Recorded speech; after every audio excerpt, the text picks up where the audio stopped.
नमस्कार साथियों। तो आज है 5 जुलाई 2025। दोस्तों लास्ट एक महीने से बाजार में एक डिसेंट रिकवरी हुआ है।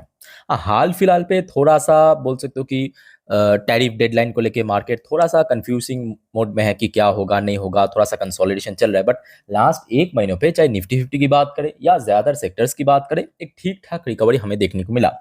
और रिकवरी की सेशन पे खास करके डिफेंस स्टॉक्स या डिफेंस सेक्टर में सबसे बढ़िया रिकवरी हमें देखने को मिला। क्यों क्यों ना हो, क्योंकि आप समझ सकते हो कि इतना डिमांड है, भारत की चारों ओर चैलेंज ही चैलेंज है। सो वहां पे तो ग्रोथ आपको नेक्स्ट लेवल के देखने को मिलेगा और डिफेंस सेक्टर नो डाउट आगे भी आपको ठीक ठाक ग्रोथ देखने को मिलेगा। अब आज इस वीडियो में ना हम डिफेंस सेक्टर को कवर नहीं करेंगे, कवर करेंगे डिफेंस सेक्टर की जैसा काबिलियत रखता है जो एक टाइम पे मतलब लास्ट ईयर चुनाव के पहले, जस्ट इमेजिन कीजिए रेलवे कंपनीज की शेयर एक एक शेयर कैसे कैसे चला था। तो ऐसे ही एक रेलवेज कंपनी जिसको आज एक बढ़िया ऑर्डर मिला, और ये कोई छोटे मोटे रेलवे कंपनीज नहीं है, रेलवेज की कंस्ट्रक्शन सेगमेंट के ऊपर काम करने वाली one of the largest company RVNL, rail Vikas Nigam limited. Last day share closing दिया 391.20 रुपीज पे, लगभग 0.14% गेनिंग के साथ। और शेयर बार बार हमने देखा लास्ट एक महीने या कुछ समय से एक पर्टिकुलर लेवल पे स्ट्रगल कर रखा है। उन सब बात हम बाद में करेंगे। सबसे पहले चले मैं आपको ऑर्डर की नोटिस को लेके चलता हूँ। तो यहाँ पे आप देख सकते हो बीएससी की ऑफिशियल वेबसाइट। तो नीचे आपको दिख जाएगा टाइम एंड डेट। तो डेट है आज का, आज दोपहर 1:11 की अपडेट है, मतलब कंपनी की तरफ से बाजार को इन्फॉर्म किया। ठीक है, तो मैं आपको थोड़ा पीडीएफ ओपन करके दिखाता हूँ, just a minute. Let's see PDF में क्या है। तो देखिए ये हो गया आपका पीडीएफ। सो पीडीएफ के नीचे इस ऑर्डर के बारे में डिटेल में मेंशन किया है, जैसे कि साउथर्न रेलवे की तरफ से मिला है आरवीएनएल की ऑर्डर, डोमेस्टिक एंटाइटी ऑब्वियसली।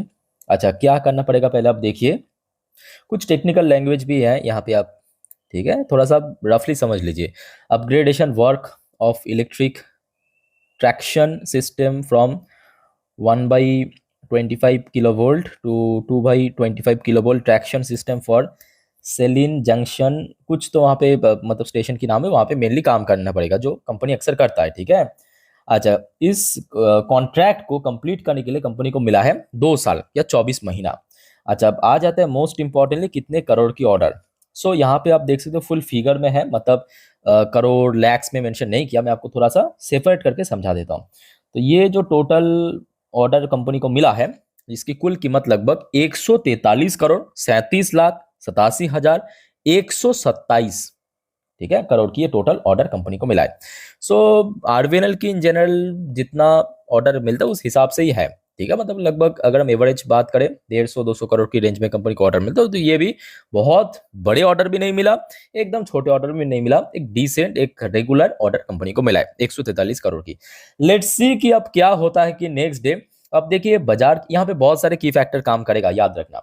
बाजार की सेंटिमेंट किस तरफ है, नेक्स्ट डे खास करके रेलवे सेक्टर की सेंटिमेंट किस तरफ है, उसके ऊपर भी बहुत हद तक डिपेंड करेगा कि शेयर प्राइस किस तरह मूव कर सकता है। ठीक है, बिकॉज आप समझ सकते हो कि नेक्स्ट जो 3 ट्रेडिंग डेज है, चाहे हम सोमवार की बात करें, मंगलवार की बात करें या बुधवार की बात करें, ये सबसे वाइटल डे है। क्यों वाइटल डे है? क्योंकि देखिए अभी तो भारत और अमेरिका के भीतर क्या नेगोशिएशन हुआ है किसी को नहीं मालूम, ऑफिशियली कुछ भी अनाउंसमेंट नहीं हुआ। तो इतना हम रफली पकड़ के चल सकते हैं कि अगर कुछ भी फाइनल डिसीजन नहीं निकला तो मे बी 26% लागू हो सकते हैं भारत के ऊपर भी, जो 2 अप्रैल को कहा था। ठीक है, सो देखिए वो तो अलग मुद्दा है, बट हाँ मार्केट जो है ना थोड़ा सा कंसोलिडेन, थोड़ा सा हाईली वॉलेटाइल ऐसा बाजार आपको दिखाई दे सकते हैं। सो देखिए बाजार अगर ठीक ठाक साथ दे दिया तो मे बी शेयर में एक ठीक ठाक रिकवरी हो सकता है, ठीक है, इस ऑर्डर के कारण।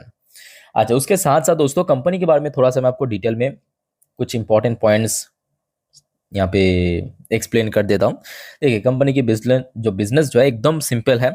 नॉर्मली रेलटेल जो है रेलवेज को भी काम करता है, बट रेलटेल आज की डेट में भारत के साथ साथ अबाउट भारत के बाहर भी दोस्तों काम करता है, खास करके मिडिल ईस्टर्न कंट्रीज पे।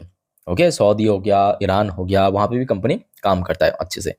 तो मेनली रेलवेज की एक प्राइम कंपनी है, बड़े कंपनी ऑब्वियसली, लगभग 81,000 करोड़ रुपीज का मार्केट वैल्यूएशन है, पी रेशियो वगैरह। देखिए आज की डेट में रेलवेज रेलवेज क्यों इतना इंपॉर्टेंट है, क्योंकि आप पहले समझने की कोशिश कीजिए। कोई भी देश को अगर डेवलपिंग नेशन को डेवलप नेशन में बदलना है ना, ट्रांसपोर्टेशन जितना स्मूथ रहेगा, ट्रांसपोर्टेशन के ऊपर काम करना पड़ेगा।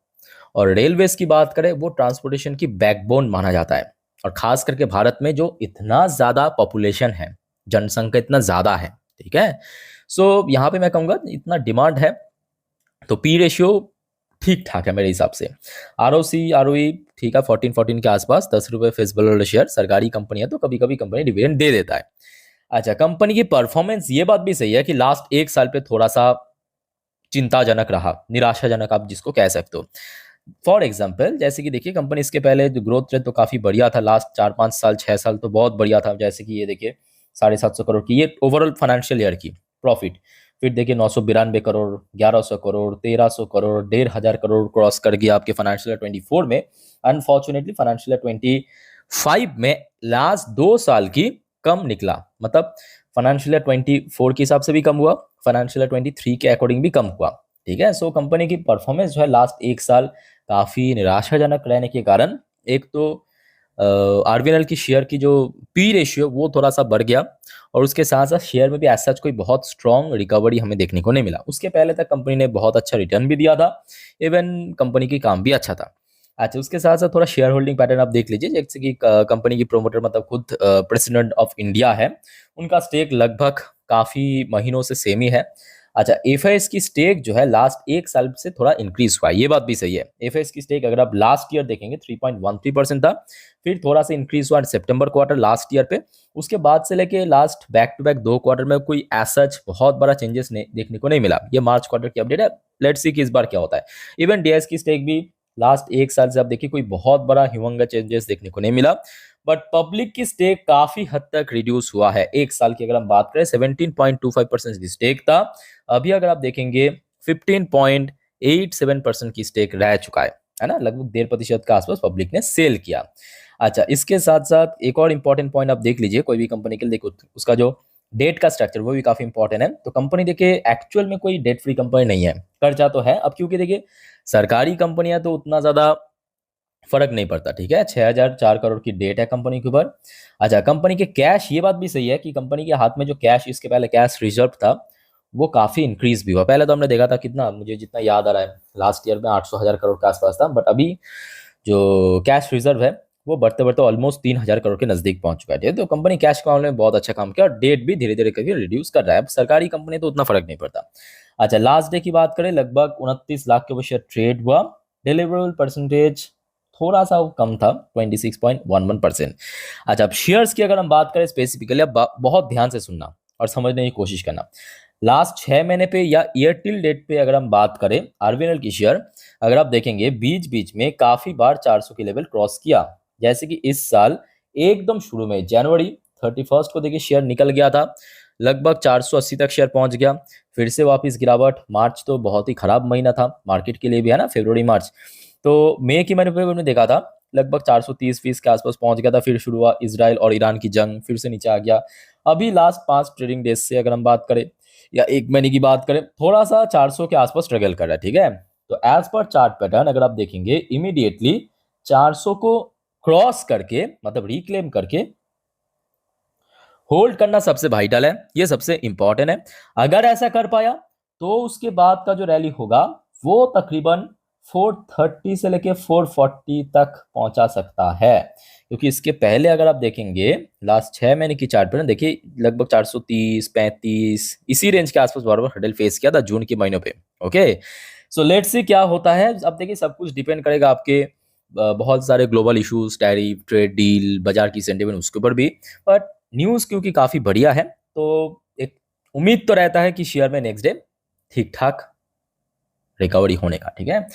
बाकी दोस्तों, वीडियो को वाइंड अप करने से पहले एक और छोटा सा रिक्वेस्ट करूंगा, अगर आपने अभी तक चैनल को सब्सक्राइब नहीं किया, प्लीज सब्सक्राइब करके फटाफट रख दीजिए।